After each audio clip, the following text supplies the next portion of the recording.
bolo de frutas vermelhas, uma receita fácil e deliciosa. Na batedeira, adicione 3 ovos, 150 gramas de açúcar e meia colher de sopa de raspas de limão.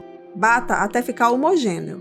Coloque 125 gramas de manteiga derretida e 3 colheres de sopa de suco de limão. Bata mais um pouco. Acrescente a farinha de trigo, 1 xícara de chá e meia. Mexa com a espátula e depois bata novamente, até ficar uniforme. Coloque 1 colher de chá de fermento e bata rapidamente.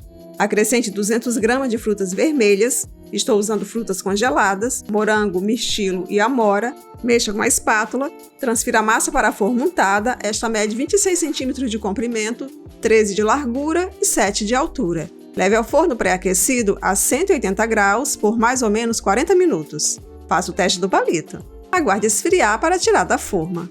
E agora é só degustar!